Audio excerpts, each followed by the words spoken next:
ایک بزرگ راستے میں جا رہے تھے اور ان کے پاس چپل نہیں تھی، تو کہا کہ میرے پاس تو پہننے کے لیے چپل ہی نہیں۔ تو تھوڑی ہی دیر چلے تھے کہ ایک پیروں سے معذور شخص ان کے پاس سے گزرا، تو اس کو یوں دیکھ کر وہ بزرگ روئے اور توبہ کی کہ میرے مالک مجھے معاف فرما کہ تو نے مجھے پیروں جیسی نعمت عطا فرمائی۔ آج ہم میں سے بہت سو کا پرابلم یہ ہے کہ جو چیز ہمارے پاس موجود ہے اس پہ ہم خوش نہیں اور نہ ہی شکر کرتے ہیں، بلکہ جو نہیں ہے اس کا غم کرتے ہیں، شکایت کرتے ہیں، جو نہیں ہے اس کا رونا روتے ہیں۔ ہم کسی کے گھر جائیں تو اپنے گھر کا سائز چھوٹا لگنے لگ جاتا ہے، کسی کا ماربل کا فرش دکھائی دیا تو سوچنے لگے کہ ایسا فرش لگ جائے تو بس، لیکن یہ سوچ پھر بھی نہیں رکتی۔ کبھی ایک گھر جس کی 4 دیواری اور چھت ہے، اس کے مکین نے سوچا کہ جھونپڑی میں رہنے والے کیسے رہتے ہوں گے۔ سردیوں میں ہیٹر اور گیزر نہ ہونے کا شکوہ کرتے لوگ ذرا ان کے بارے میں سوچیں کہ جھونپڑی میں ٹھنڈ کا کیا عالم ہوگا۔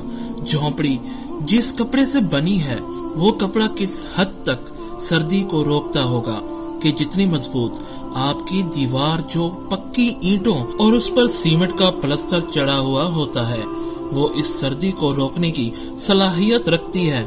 ہر پل شکوہ شکایت زندگی کی خوشی کو ختم کر دیتی ہے۔ شکوے میں ساری زندگی گزار دی تو زندگی کو جینے کے لیے وقت ہی نہ بچا۔ ایک شخص روزانہ نوکری پر جاتا تو اس کو 1 گھنٹہ یا 1.5 گھنٹہ لگتا تھا۔ اس نے ایک شخص کو دیکھا، اس کے پاس سائیکل تھی۔ اس کے دل میں خیال آیا کہ یار اگر میرے پاس سائیکل ہو تو یہی سفر میں آرام سے اور جلدی طے کر لیا کروں گا۔ تو اس نے پیسے جمع کیے اور ایک سائیکل لے لی۔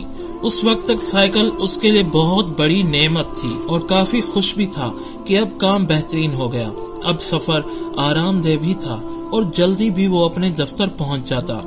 تھوڑے ہی عرصے بعد ایک دن سگنل پر اس نے موٹر سائیکل دیکھی، تو اب اس کے دماغ نے سوچا یار میں روزانہ سائیکل پہ پیڈل مار مار کے تھک جاتا ہوں، یہ موٹر سائیکل والا دیکھو کیسے آرام سے سیٹ پر بیٹھ کے صرف ریس دیتا ہے اور تیزی سے اپنا سفر کرتا ہے۔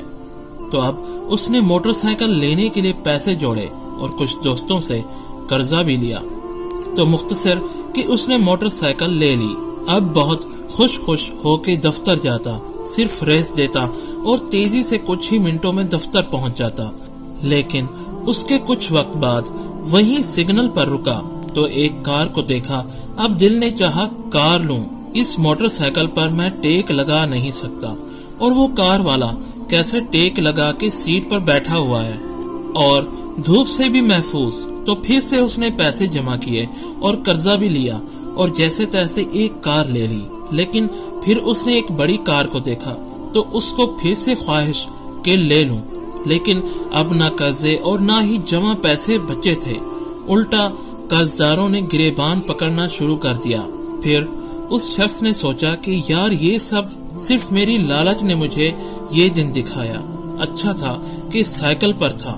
تو اسی لیے بزرگ کہتے ہیں کہ اگر زندگی سکون والی گزارنی ہے تو اپنے سے پیچھے والوں کو دیکھو اور نیکیوں میں اپنے سے آگے والوں کو دیکھو۔ اس ویڈیو کو زیادہ سے زیادہ شیئر، لائک اور ہمارے چینل کو فالو اور سبسکرائب ضرور کیجیے گا۔ شکریہ۔